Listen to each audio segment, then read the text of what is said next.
कारण की जेव्हा शिक्षक स्वतःच्या जीवनामध्ये स्टेबल होतील, त्यांचे स्ट्रेस कमी होतील, शारीरिक मानसिक व्याधी, त्यानंतर रिलेशन प्रॉब्लेम, नंतर आर्थिक प्रॉब्लेम, सगळे प्रॉब्लेम या सगळ्यामुळे ह्या ज्या ध्यान आहेत आनापानसती त्याच्याने सॉल्व्ह होतात. सरांचा अनुभव सगळ्यांनी ऐकला आहे.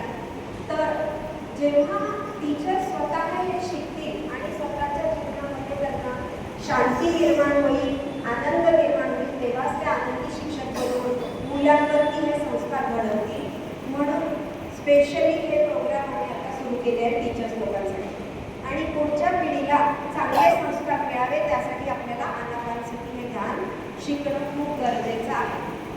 तर आपण आनापानसतीचा अर्थ बघितलाच. श्वासावर लक्ष देणे, डोळे बंद करायचे सगळ्यांनी.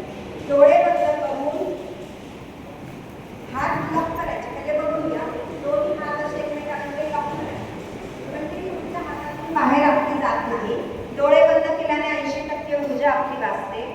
त्यानंतर पाय क्रॉस करायचे आहे, हे असे कृष्णासारखे सगळ्यांनी पाय क्रॉस करायचे. त्याच्यातून पण आपली 10% ऊर्जा वाचते. आणि कृपया डोळे उघडायचे नाही कोणीच.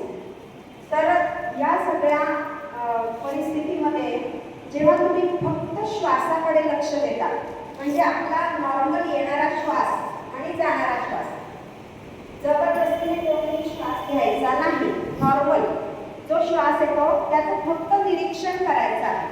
जेव्हा निरीक्षण करता तेव्हा तुम्ही एकाग्र होऊन ब्रह्मांडाची ऊर्जा आपल्या ब्रह्मरंध्रातून खेचून घेत असतात.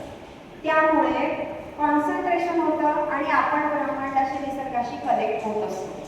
त्यामुळे आपले शारीरिक व्याधी आणि शांतता आपल्याला लाभते.